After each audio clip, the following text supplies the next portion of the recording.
Hello po ulit mga kapatid. Magandang hapon po sa inyong lahat. Nandito na naman po ako si Brother Oji para mag-share sa inyo ng salita ng ating Diyos. Mga kapatid, nasa bilang pa rin po tayo.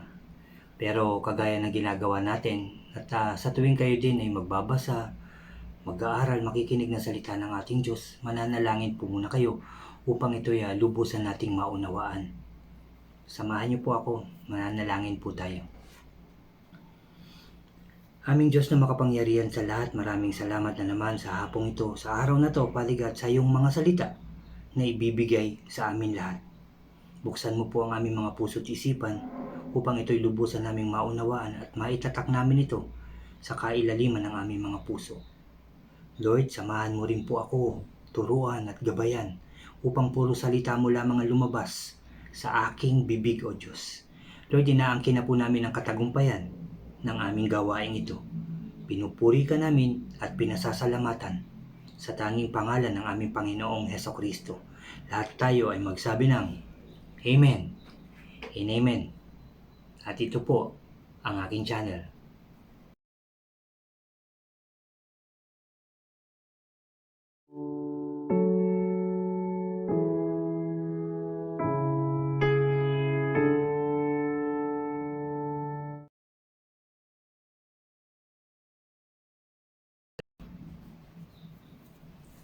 Hello po ulit mga kapatid.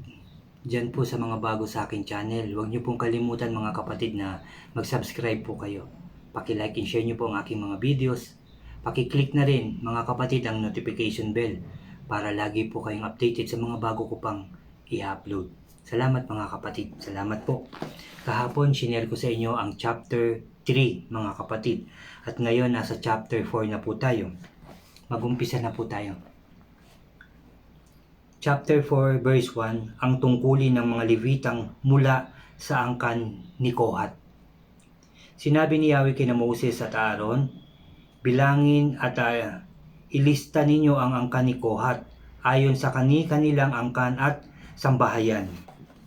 Ibukod, sabi dito sa verse 3, ibukod ninyo ang lahat ng maaari ng maglingkod sa toldang tipan.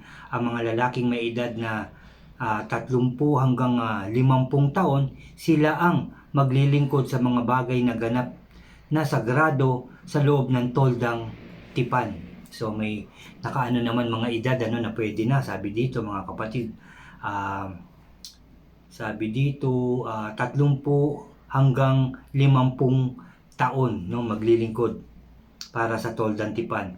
Kung aalis na ang mga Israelita sa lugar na kanilang pinagkakampuan, si Aaron at ang kanyang mga anak ang magtatanggal sa mga tabing ng toldang tipan at ibabalot ito sa kaban ng tipan. Pagkatapos, papatungan ito ng balat ng kambing, sabi dito, at babalutin ng telang asul, saka isusuot ang mga pasanan sa mga argolya nito. Ang mesang lalagyan ng handog na tinapay ay lalagyan naman ng asul na tela, saka ipapatong sa ibabaw ng mga plato. Ang mga lalagyan ng insenso, mga sabi dito mangkok at mga pitsel, mga kapatid, hindi na aalisin ang tinapay na handog na naroroon. Pagkatapos tatakpan ang lahat ng ito ng pulang tela at ng balat ng kambing. Saka isusuot sa mga argolya ang mga pasanan. Ang ilawan pati ang mga ilaw, pang-ipit, sabi dito sisidlan ng abo at ang mga sisidlan ng langis ay babalutin din ng telang asul at ang balat ng kambing kasama ang lahat ng kagamitan at sabi dito at saka ilalagay sa sisidlan, Talagang maayos mga kapatid, inaayos talaga sinasabi ng ating Diyos ang mga dapat gawin na yung maayos talaga, saka tatakpan, saka ilalagay, saka papasanin yung mga ganyang bagay mga kapatid, talagang inuutos ng ating Diyos. Dahan-dahan yung maayos at tama ang dapat gawin. Sabi dito verse 11, ang altar na ginto ay tatakpan din ng asul na tela at babalutin ng balat ng kambing, saka isusuot sa mga argolya ang mga pasanan nito. Ang sabi dito, ang iba pang kagamitan sa toldang tipan ay babalutin ng telang asul sa katatakpan ng balat ng kambing at ilalagay sa sisidlan. Ang abo sa altar ay aalisin bago ito takpan ng damit na pula.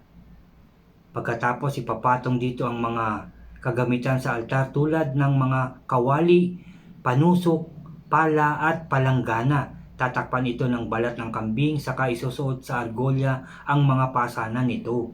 Kapag ang toldang tipan at ang lahat ng kagamitan dito'y naibalot na ni Aaron at kanyang mga anak, ang lahat ng ito'y dadalhin sa mga anak ni Kohat. Ngunit huwag nilang hahawakan ang mga sagradong bagay sapagkat mamamatay sila.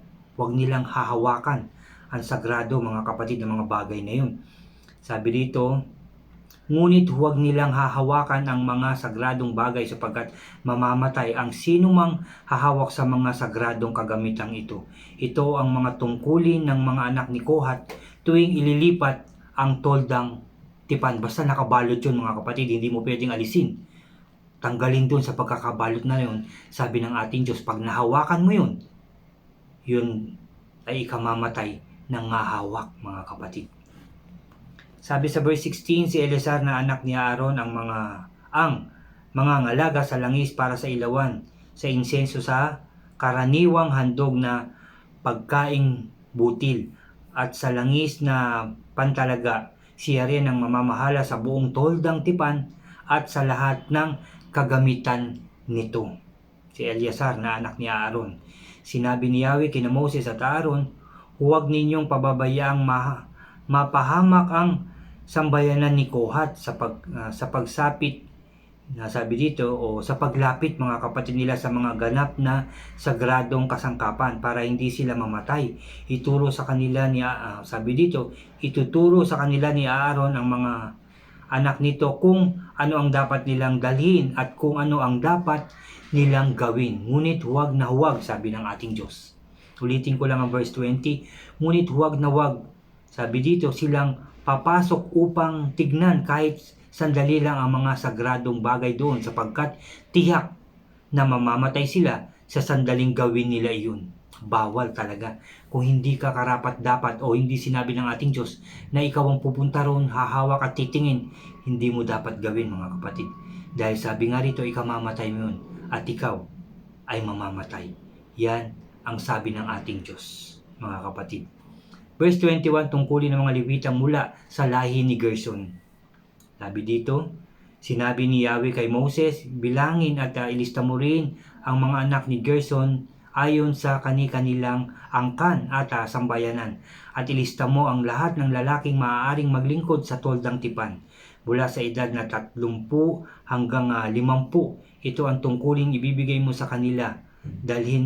Sabi dito, dadalhin nila ang mga balat na asul at ang balat na yari sa balahibo ng kambing at mga mainam na balat na itinatakip, no? Yung pantakip, mga kapatid, sa toldang tipan. Yun ang kanilang mga dadalhin dito sa lahi ni Gerson, mga kapatid.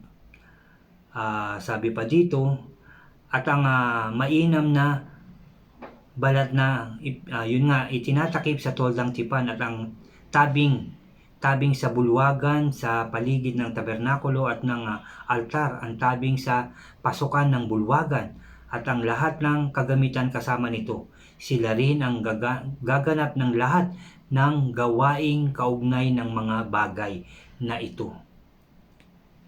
Ang lahat ng gagawin ng sambayanan ni Gerson ay sabi dito, pamamahalaan ni Aaron at ang kanyang mga anak. Ikaw ang magtatakda ng dapat nilang gawin. Ito ang magiging gawain ng mga anak ni Gerson sa pangangasiwa ni Itamar na anak ni Aaron. No? Talagang ito naman, binigay naman sa lahing ito. Dito sa angka na to, sila naman ang gagawa nun. At walang ibang gagawa nun, mga kapatid. Kung sino lang yung tinalaga ng ating Diyos, yun lang ang gagawa nun. Hindi pwedeng tulong ako. Ako rin hindi pwede. Mapapahamak, mga kapatid. Verse 29, tungkulin ng Levitang mula sa lahi ni Merari. Sabi ng ating Diyos, bilangin at ilista mo rin ang mga anak ni Merari ayon sa kanilang angkan at sambayanan. At ilista mo ang mga lalaking maaring maglingkod sa toldang tipan, ang mga edad mula sa 30 hanggang 50 taon. Ito naman ang dadalhin nila bilang paglilingkod sa toldang tipan. Ang mga haliging pahalang at patayo, ang sabi dito, patungan ng haligi, ang mga haligi ng tabing sa paligid ng bulwagan, pati mga patungang niyon, mga tulos, mga tali at mga, sabi dito, mga tali at ang lahat ng kagamitang kasama ng mga ito. Sabihin mo sa kanila kung ano-ano ang kanilang dadalhin. Ito ang tungkulin ng mga anak ni Merari patungkol sa toldang tipan. Gagawin nila ito sa pangangasiwa ni Itamar. No, talagang may mga nakalaan doon, mga kapatid. Meron talagang sila ang dapat na gumawa noon. Yun ang sabi ng ating Diyos, di ba? Narinig natin, sa binasa ko, huwag kang hawak kung hindi ka nararapat doon. O kung ikaw lang ang magdadala, pinagdadala ka, nakabalot yun. Huwag mong hahawakan yung loob noon, yung gamit na yun. O silipin man lang dahil mamamatay. Yun ang sabi ng ating Diyos. Verse 34, ang talaan ng mga Levita.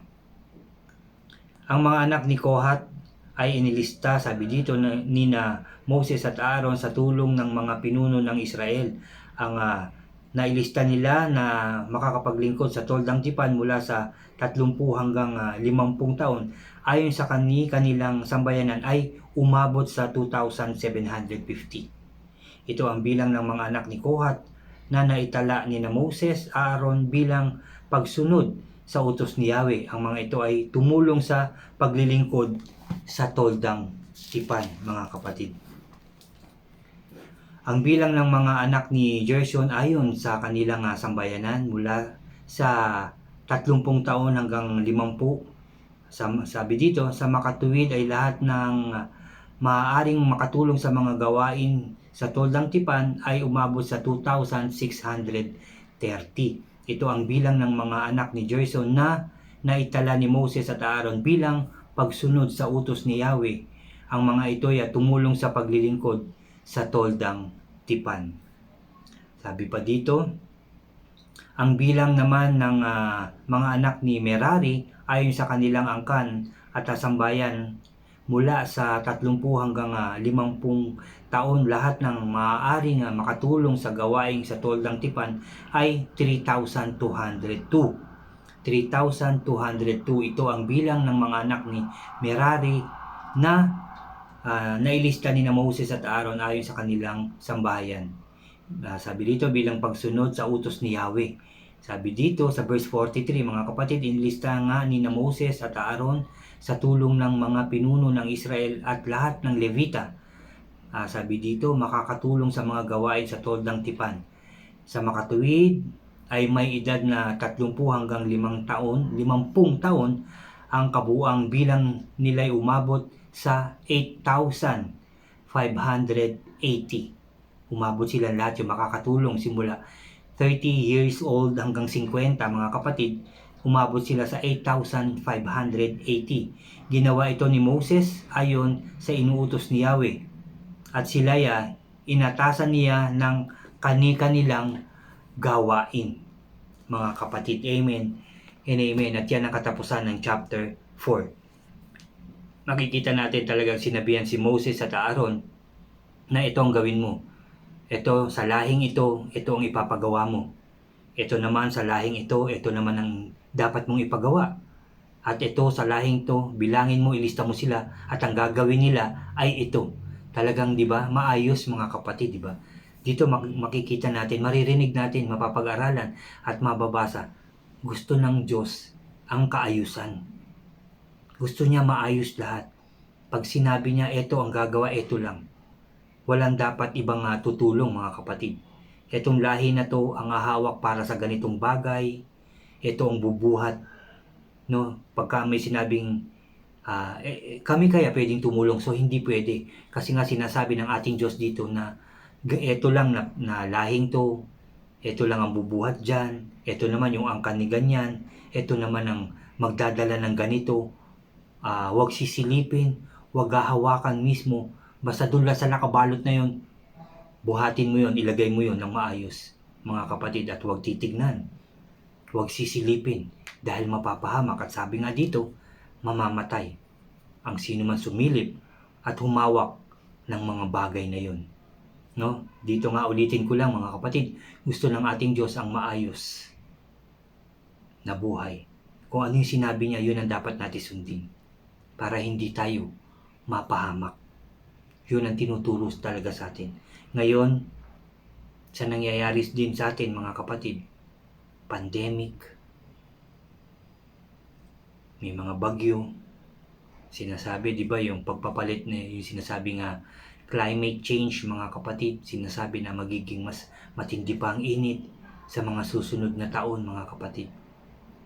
Pero ang sinasabi pa rin ng ating Diyos, iisa lang, sumunod sa kanyang mga utos, sa kanya magtiwala, sa kanya lumapit, sa kanya manalangin. At sabi niya, tutulungan niya tayo. Hindi niya tayo pababayaan, hindi niya tayo hahayaang mapahamak. Basta sumunod ka lang sa ating Diyos. Yun ang sabi niya. Hindi tayo mapapahamak. Sumunod tayo sa ating Diyos. Magsaliksik tayo mga kapatid. Magbasa tayo ng salita ng ating Diyos. At dyan malalaman natin kung ano ang sinasabi niya para sa iyo, para sa akin, at para sa ating lahat. Kaya nawa mga kapatid, lagi tayo makinig, magbasa ng salita ng ating Diyos. May mga Bible study dyan. Sama tayo, makinig tayo. Yun ang ating dapat gawin mga kapatid. Sumunod sa ating Diyos na buhay. Amen and amen. Mga kapatid, mananalangin po tayo. Samahan niyo po ako. Magsiyuko tayo. Aming Diyos na makapangyarihan sa lahat, maraming salamat na naman sa iyong mga salita na aming nabasa at napakinggan ngayong hapon na to, ngayong araw na to, Lord. Salamat sa iyong mga salita at itinuturo mo na naman sa amin ang maging maayos at sumunod lamang sa iyo, O Diyos. Dahil ikaw ang magbibigay ng katagumpayan, kagalingan, kaginhawahan, kaayusan ng aming buhay. Wala nang iba, Father God, kundi ikaw lamang. Kaya tinuturo mo sa amin na kami lahat ay sumunod sa iyong mga utos. Sumunod sa iyo, O Father God. Makinig sa iyong mga salita, O Diyos. Yan ang tinuturo mo sa lahat ng tao, hindi lang sa akin, hindi lang sa akin sa mga kapatid sa pananampalataya, hindi lang sa akin mga mahal sa buhay, kundi sa lahat ng tao, O Diyos. Yan ang tinuturo mo, ang sumunod ng sumunod at makinig lamang sa iyo, Diyos. Sa iyo lamang lumapit, sumamba, maniwala at sumampalataya dahil isa lang ang aming Diyos. Yan ay ikaw, O Diyos. Salamat, Lord, sa iyong mga salita ulit na iyong tinuro, pinarinig sa amin. At yan ay naitatak na naman namin sa kailaliman ng aming mga puso. Salamat sa iyong pag-ibig, Lord, na hindi nagbabago sa amin lahat. Salamat, Lord, sa pag-ayos mo ng aming bansa, ng buong daigdig, ng bawat pamilya, ng bawat buhay. Inayos mo, pinalakas mo kami, pinagaling mo kami, biniyayaan mo kami, pinakain mo po kami, O Diyos. Kaya kami po ay nagpapasalamat, O God. Thank you, Father God in heaven. Thank you, Jesus. Thank you, Holy Spirit.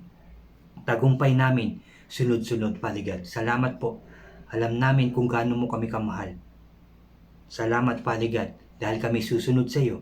Magpapatuloy na kilalanin ka at sumunod ng sumunod lamang sa iyo, O God, at tanggapin ng buong puso't kaluluwa ang aming Panginoon Kristo na aming maging hari, maging aming Panginoon at tagapagligtas ng aming buhay. Thank you, Lord. Thank you, Jesus. Thank you, Holy Spirit. Lord, salamat po talaga sa iyong pag-ibig sa bawat tao. Salamat, lagi kami ligtas. Salamat, lagi kami malakas. Salamat, Lord, lagi kami sagana at tagumpay. Thank you, Lord. Thank you, Jesus. Thank you, Holy Spirit. Salamat po sa lahat, Father God. Muli at palagi ka namin pupurihin, sasambahin at dadakilain. Sa iyo lamang, O Diyos, ang pinakamataas na papuri at pagsamba. Sa ngalan ng Ama, ng Anak at ng Espiritu Santo, lahat tayo mga kapatid ay magsabi ng Amen and Amen. Amen po. Amen. Salamat sa ating Diyos. Salamat din sa inyo mga kapatid. Mabuhay po tayong lahat sa pangalan ng ating Panginoong Hesukristo. God bless po sa inyong lahat at God bless po sa ating lahat. Salamat po.